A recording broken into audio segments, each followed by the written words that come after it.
Larry Nemecek, native Okie, Dr.Trek of Trekland, and you're watching, like me, the OKC Edge.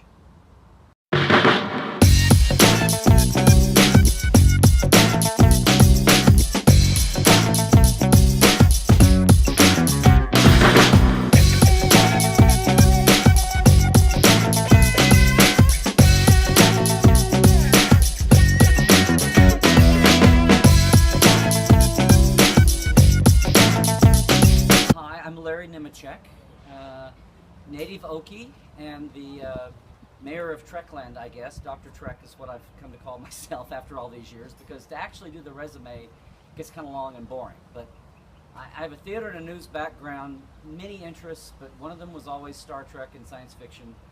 And I have red dirt in my veins, born in Norman, grew up south of Slaughterville, went to school at Noble, had Lexington as my mailing address, went to undergrad school at East Central in Ada.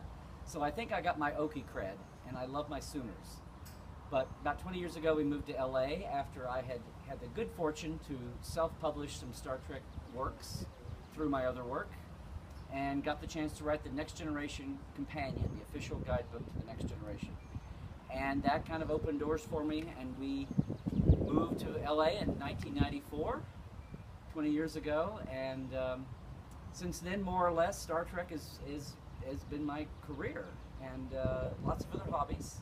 I'm a big Will Rogers fan, always have been, and I'm a docent at the Will Rogers Historic Park in Santa Monica, and love the memorial here in Claremore. But all my other interests at Star Trek, it's been kind of our bread and butter, in the highs and the lows, and the world reinventing itself. So yeah, that's kind of like my, like I said, I gave up in the world where you're not part of big things. Like I edited the Communicator magazine, which was a national license magazine for 8 years.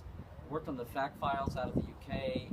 I still write a column since the late 90s for the official magazine out of the UK that's now in the States.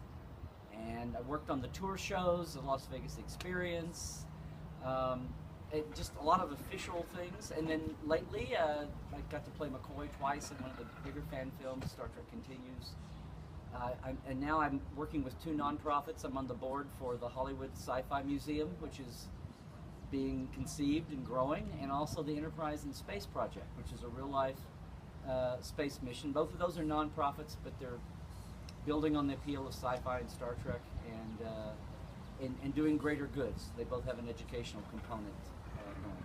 So I'm in LA, and then I come back to SoonerCon and see all my old peeps and meet all these new exciting folks that are doing things. The indie film world, in the Oklahoma City Edge, and Starbase Studios and all the fan productions they're filming and the educational things they're doing. It's just amazing. It's great to see Oklahoma City, knowing where we were trying to do conventions, SoonerCon and my ThunderCon in the 90s, knowing how much of an uphill battle we had trying to get people in the door, and now it's all, we live in a world where Big Bang Theory is the #1 show on TV, so it's a great time to be some of us still have trouble saying it's a great time to be a geek, but that's what's going on. The geeks won the war, and they're running the world, and hopefully it'll be in a better place for it. It's funny because when you're a kid and you grow up and coming out of Trekland, the original series cast is who you got to know, and I always loved DeForest Kelley and McCoy was my favorite character, but it's been interesting to know that getting to know them as people and even as colleagues, especially like George Takei and Michelle and Jimmy Doohan, who passed away, and of course Dee Kelly's passed away, and Walter, and Bill and Leonard not so close, but to know them. And then as the later shows came along, and I wrote the Next Generation book, and then worked at Paramount while DS9 and Voyager and Enterprise were there, and covering them as news, and being colleagues at conventions, it's just a different vibe, and it turned during Next Generation, and then knowing people. So part of it's like sentimental versus professional. It's hard to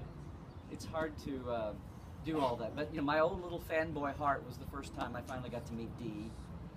It went from that, and then a few sessions later to the point where we were doing the longest interview I'd ever done with him at the 30th anniversary convention. And there's a picture I have that I love that's on my site somewhere.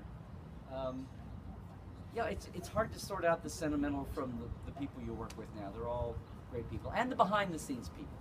which we all focus on the actors, and it's the Michael Pillars and the Gene Coons and the Gene Roddenberrys and Ira Bears and Ron Moores and Brian Fullers, and on and on and on and on. To get to know them, interviewing them, watching them work, getting to sell a story for Voyager that my wife and I got to do, that showed the 7th season. It's a real hard, that's a hard question. Well, just the approach. One of the things, like being a fan, going to conventions over the years, or just watching a show, or even reading what somebody else has written, I always had the questions that I wanted answered that a lot of times I didn't see people asking what I wanted answered. And you'd read star actor interviews, and those are fun and fine and tell stories, and you learn about those, but I knew there were writers and directors and designers, props, sets, art, visual effects, all of that. And not that I necessarily wanted to do that with my own life, but if I was going to be the fan of a show, if you read the old classic Making of Star Trek, that kind of opened my mind up to, oh, this is how a show comes together. There's all these people that work on it. And then later on, you would see Star Trek actors on stage, and you're getting a glimmer, and you would hear Jonathan Frakes or Marina Sirtis, or someone say, you know what, that's a Herman Zimmerman question, or you know what, that's a Michael Westmore question, or that's a Dan Curry question. And so I would be sitting there thinking, well, yeah, sets, props, costumes, visual effects. Well, why don't we have them as a guest? We all love our actors, we love their stories, we love the charisma, we love hearing they're part of the show. But if you're really a fan of a show or a movie, the creative decisions, why is it a certain way, why is it not a certain way, were there other things you considered? Those are the cool questions too that add to your experience and let you know what their process is. And so knowing not just the decisions taken and not taken, but what the process is and how they all interweave and come together. So that was always, I didn't realize it at first, but just asking those questions is what I always, so when I got the chance to be in the driver's seat with my book and with the magazines and being editor, being in those situations, I asked the questions I wanted to ask. And I'm really glad because it's all preserved now.